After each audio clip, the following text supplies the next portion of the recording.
Om Namo Bhagavate Vasudevaya.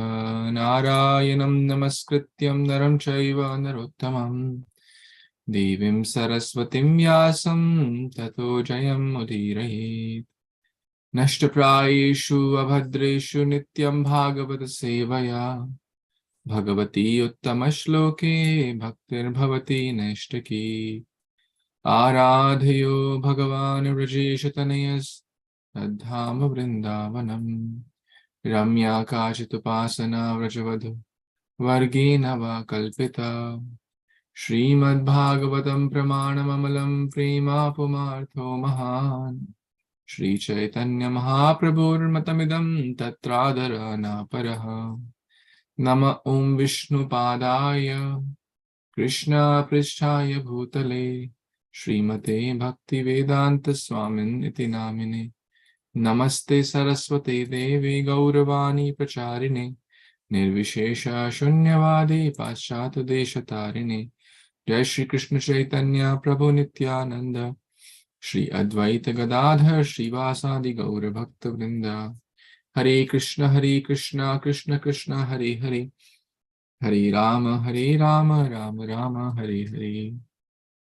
Hare Krishna, dear worshipful devotees, thank you so much for joining for this Śrīmad-Bhāgavatam reading. We are reading today Canto number 10, chapter 20, entitled The Rainy Season in the Autumn in Vrindavan. So, the rainy season and the autumn in Vrindavan. And also, parallelly, we are also reading this wonderful book, The Light of the Bhagavat, which is essentially based on this chapter with Oriental arts, Canto 10, chapter 20. Because nature is something which everyone likes. Most people like to spend time in nature. In fact, there was a recent study done in a country which is by the modern survey considered very happy. And so in Finland, they tried to understand what are the reasons people are happy. And one of them was spending time with nature. So, which I think all of you would also agree, right? Do you agree? When you feel happy when you spend time with nature? It is a water body or trees or forest or beach or sun, or how many of you feel happy when you spend time with nature? Any thoughts, any comments, anyone wants to share their experiences with nature?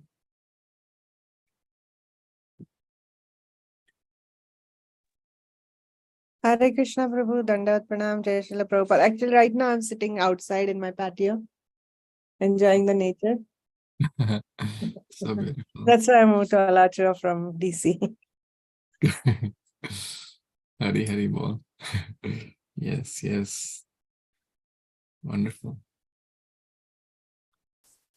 Yeah, and people, because nature is also mode of goodness, like flowing rivers, oceans, just seeing that sight, fountains and waterfalls or trees, natural colors and different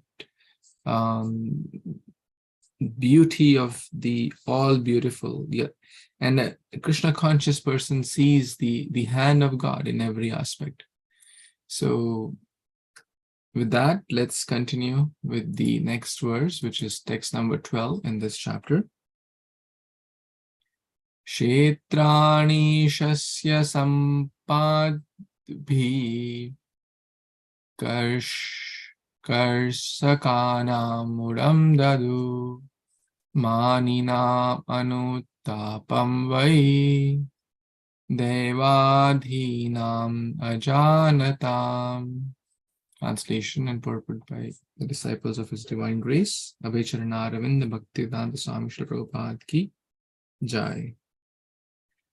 With their wealth of grains, the fields gave joy to the farmers, but those fields created remorse in the hearts of those who were too proud to engage in farming. and who fail to understand how everything is under the control of the Supreme. Purport: it is common for people in large cities to become miserable and disgusted when there is ample rainfall. They do not understand or have forgotten that the rain is nourishing the crops they will eat. Although they certainly enjoy eating, they do not appreciate that with the rain, the Supreme Lord is feeding not only human beings, but also plants, animals, and the earth itself. Modern sophisticated people often look down their noses at those engaged in agricultural work. In fact, in the American slang, a simple, unintelligent person is called a farmer. There are also government agencies that restrict agricultural production because certain capitalists fear the effect on market prices. Because of various artificial and manipulative practices in the modern governments, we find widespread food shortages throughout the world, even in the United States, among the poverty-stricken. And at the same time, we find governments paying farmers not to plant crops. Sometimes these governments throw huge amounts of food into the ocean, thus the administration of the arrogant and ignorant. Those who are too proud to obey the laws of God or too ignorant to recognize them will always cause frustration among the people, whereas a God-conscious government will provide abundance and happiness for all. Om Tat Sat. Wow. There is very, very powerful verse again. So this verse is titled by, Srila Prabhupada, that,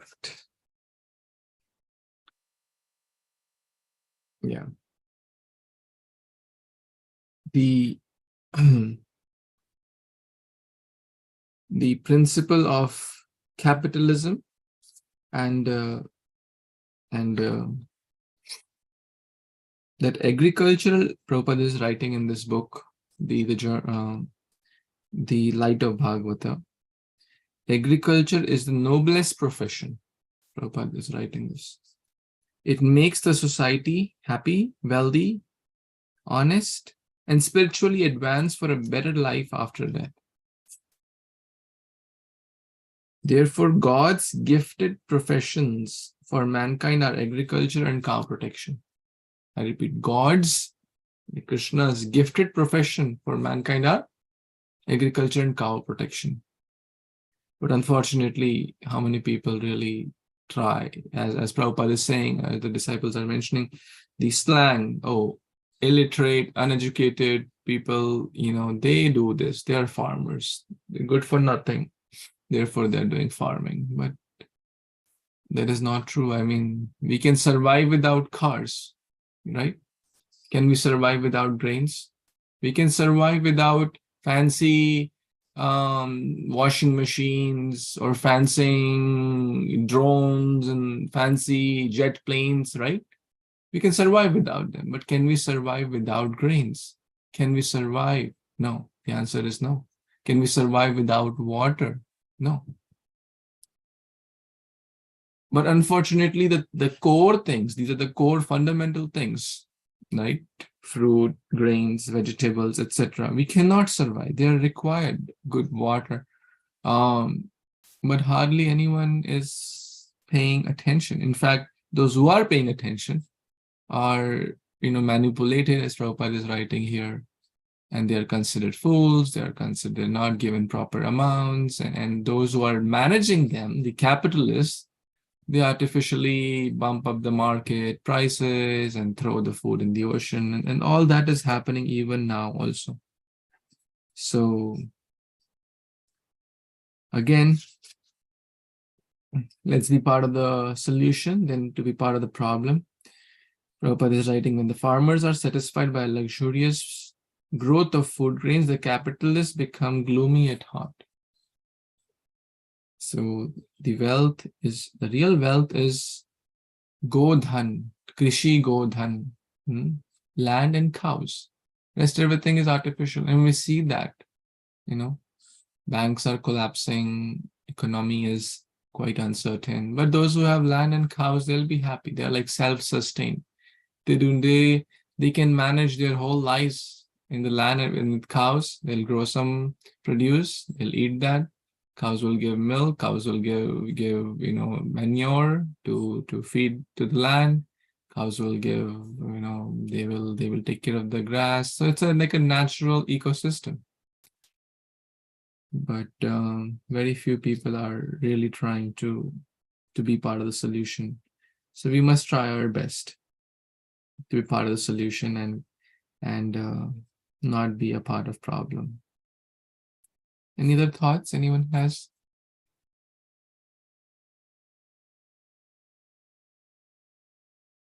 Text 13. Yes. Anyone who has not got a chance yesterday? I can read, Prabhuji. Hare Kṛṣṇa devotees, then pranam, all blessed Śrī Prabhupada. Jalo sthalo ukasharbe navobari nisho bhaya obivaran ruchiram rupam jatha hori nishe bhaya. Translation and purport by the disciples of his divine grace, Sri Bhaktivedanta Swami Prabhupada, Śrī Prabhupada and his disciples Ki Jai. Translation. As all creatures of the land and water took advantage of the newly fallen rain water, their forms became attractive and pleasing, just as a devotee becomes beautiful by engaging in the service of the Supreme Lord. Purport. Srila Prabhupada comments as follows. We have practical experience of this with our students in the International Society of Krishna Consciousness. Before becoming students, they were dirty looking, although they had naturally beautiful personal features. But due to having no information of Krishna consciousness, they appeared very dirty and wretched. Since they have taken to Krishna consciousness, their health has improved, and by following the rules and regulations, their body luster has increased. When they are dressed with saffron-colored cloth, with tilak on their foreheads and beads in their hands and on their necks, they look exactly as if they have come directly from Vaikuntha. So we see in the rainy season, everyone looks green. All the trees are with the lush green leaves and everything full, all the water reservoir full of water. With the rain, same thing happens to a devotee when they engage in Krishna consciousness. Their beauty actually attracts others. So, although there's a practical example, we know that the hippies become happy, not externally, also internally, just being Krishna consciousness by the touch of great devotee, great personality, Śrī Prabhupada. Thank you, Prabhuji. Back to you. Hey Krishna. Thank you. Let me share some pictures and you will try to link it to which verse it belongs. So how about this one? Can anyone tell which verse it belongs? These are oriental paintings from the Light of the Bhagavat book. As we are reading along, I just want to share the paintings also. Can anyone guess? This is basically for the verse we read yesterday, right? Different colors of, Indra Gopa. You remember that we read yesterday about Indra Gopa, who like a reddish insect. So different, the newly grown grass, so the green grass, Harita Haribihi, the white mushrooms, the different red insects, and refers to different kinds of opulence of a materialist.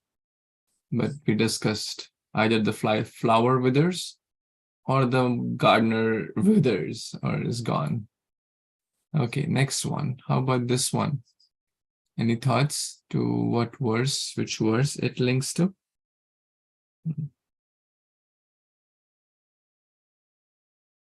Now it's easy. We're going in sequence. So text 11 was the previous one. This is text 12. The capitalists are gloomy when they see, oh, the agriculturists are happy and joyful in fresh crops and good yield. So that's the connection here. And the current verse, which Baldev Prabhu just read, which is text number 13.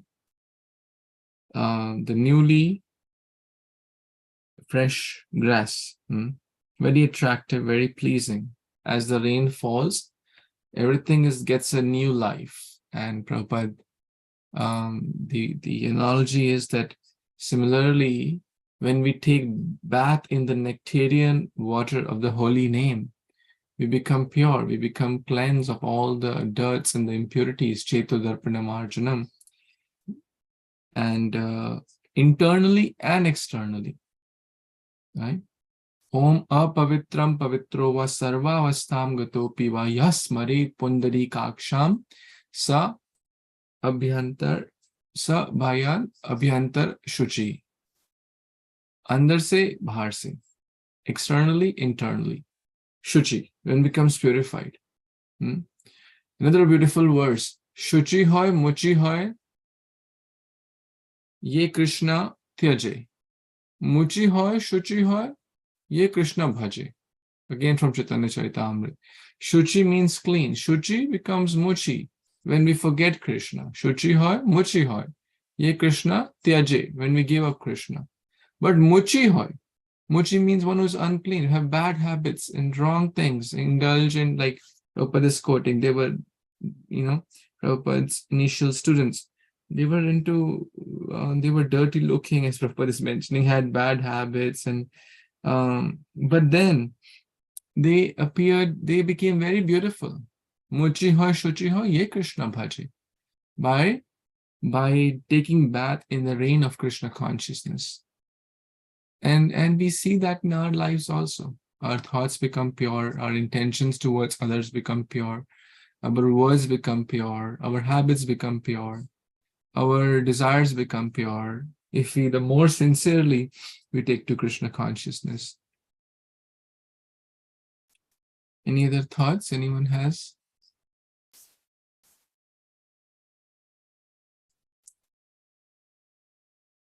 Any additions, comments? Okay, let's read one more verse. Text 14. Anyone would like to read? Yes, Nandini Mataji, want to try? Yes, Please. yes. Dandat Pranam, Jai Srila Prabhupada. Saridhi Sangataha Sindhush Chukshobha Shwasano Mirman Apakwa Yoginish Na Shritam Kamaktam Guna Yuga Yatha. Translation and purport by disciples of His Holiness A.C. Bhaktivedanta Swami Srila Prabhupada ki jai. When the rivers joined the ocean, it became agitated, its waves blown about by the wind. Just as the mind of an immature yogi becomes agitated because he is still tainted by lust and attached to the objects of sense gratification. Wow. So Prabhupada is talking about me, immature yogi. So as soon as, I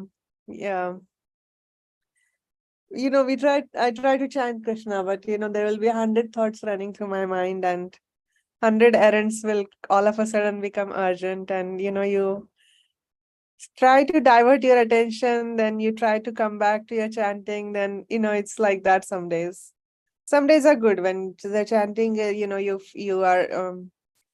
you get to complete your rounds at 4:30, start at 4:30, then it's very nice. But then some days it's like this. Prabhupada is mentioning here, agitated yogi.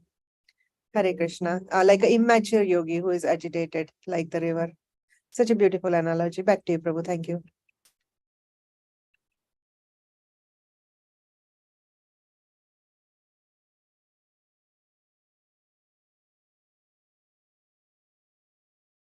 Hare Krishna. Thank you, Mataji. I mean, you're so humble.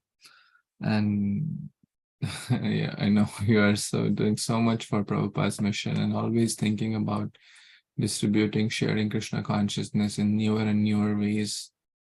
But still, you are so ground to earth and always preaching through your example. So when the rivers join in the ocean, yeah. This is again, I'll read a little bit from Prabhupada's, this book. A person fixed in spiritual knowledge, okay, will not be attracted to the material nature in the form of beautiful women and the sex pleasure enjoyed in their association. One, however, who is still immature in this cultivation of spiritual knowledge may be attracted at any moment to the illusion of temporary happiness. Right? So the title of this verse is Devotees Undisturbed Even by Great Misfortune. One who is still immature will be attracted to the illusion of temporary happiness, just as the ocean is agitated by the rushing rivers, blowing wind that occur during the rainy season. It is therefore very important to fix oneself at the lotus feet of a bona fide spiritual master, who is the representative of God, so that one will not be carried away by sex agitation. Hare Kṛṣṇa. There's another beautiful verse from the Bhagavad Gita. We can read that. Talks about very, very similar concept. Someone would like to read chapter 2, text 70, Bhagavad Gita? Anyone feeling inspired? Yeah, please raise your hand. It flows very easy and smooth. I can read, Prabhu. Sorry, I Yes. can't raise the hand. The button is not working.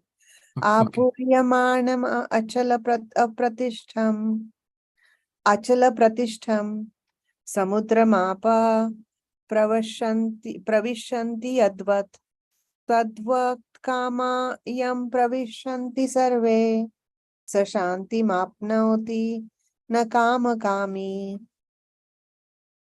A person who is not disturbed by the incessant flow of desires that enter like rivers into the ocean, which is ever being filled but is always still, can alone achieve peace, and not the man who strives to satisfy such desires. Wow. Thank you. The same ocean, but two different contrasting things, right? As we discussed, the croaking of the frog in Nectar of Instruction is compared to like nonsense gossip talking, but here is compared to chanting. So the analogy is, you can link it in different ways, right? That's the beauty of the analogies. So in short, the temptations will come. Temptations will come. And different challenges will come in everyone's life. Like, consider for a little time, what is the ocean? Ocean is so huge. It's very, very vast. Okay. So consider all this is ocean.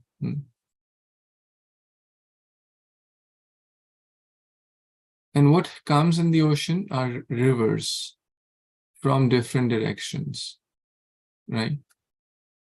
There are different rivers coming from different directions into the ocean, entering into the ocean.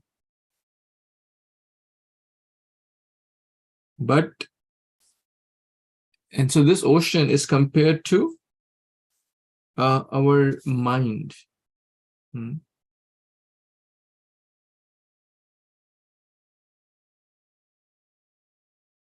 Right. Is it not?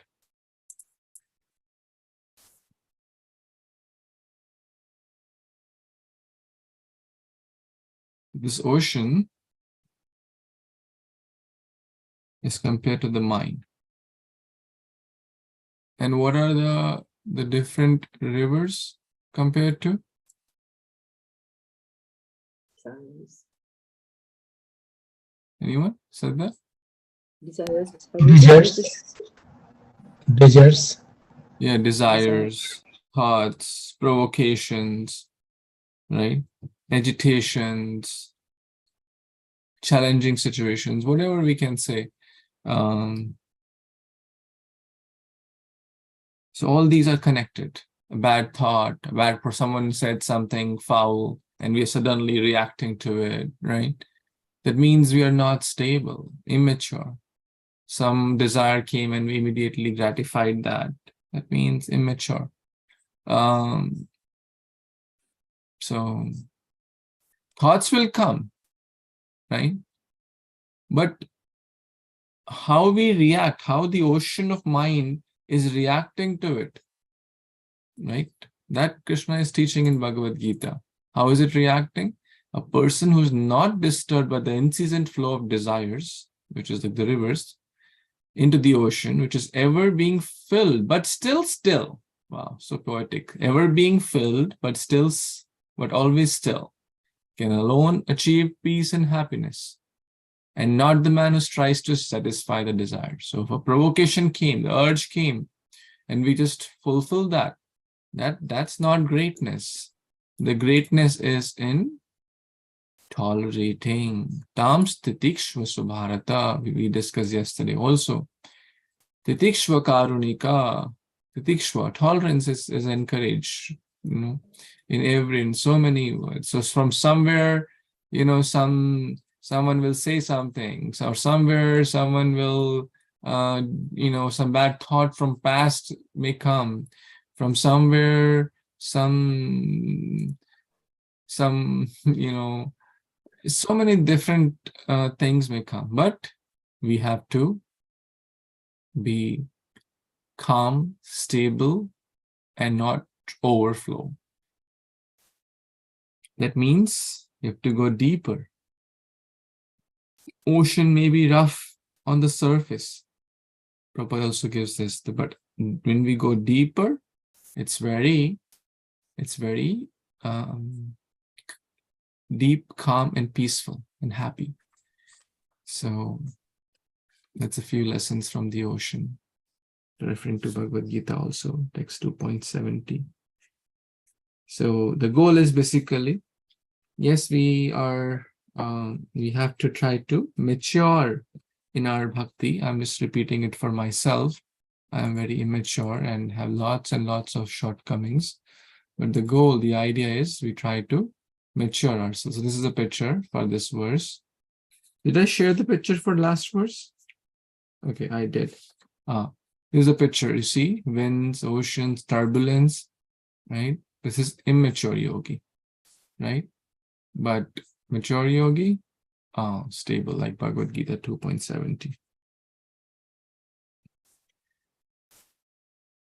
Any other thoughts, comments, additions anyone has?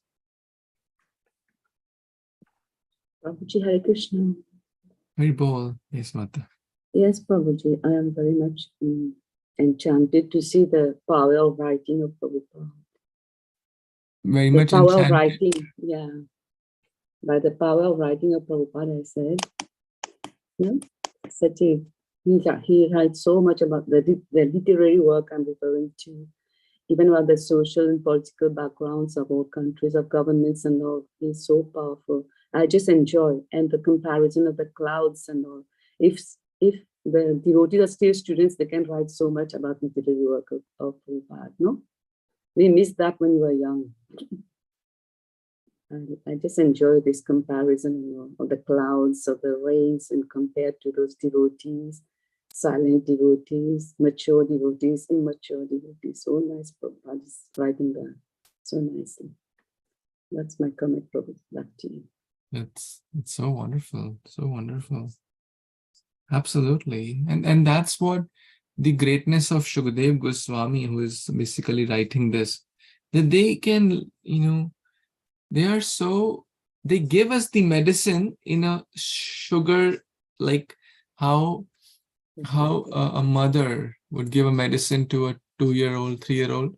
They don't like bitter medicine. They like sweet candies. So in form of sugar pills or some sweet, she'll say, oh, this is a very sweet. And she will maybe give one candy and then again pop the medicine right behind it or with it, right? So this is so soothing and calming to even read, see the pictures, but the message is so deep. Oh, the essence is basically we have to control our mind. So many unlimited pressures and temptations are coming. That's to mature our consciousness. How? Through always being in connection with Krishna's lotus feet. So very, very nicely you mentioned. Thank you. And we can link everything to Krishna consciousness. That's the beauty of bhakti.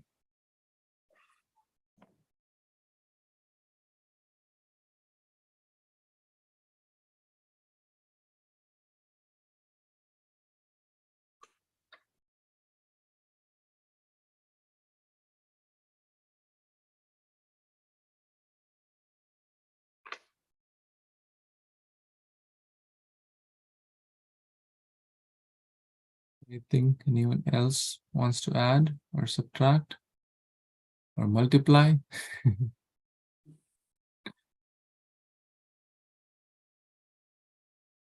Okay, so we'll keep it short today, and we'll continue tomorrow, if that's okay. We still have quite a few verses. We will continue tomorrow. Okay. So thank you so much for attending. Śrīmad-Bhāgavatam Purana ki jai, Śrī Shukadev Goswami ki jai, Jagat Guru Śrīla Prabhupada ki jai, Samved Gaur Bhaktivinoda ki jai. Hare Krishna, thank you so much. Hari Bol. Hare Krishna.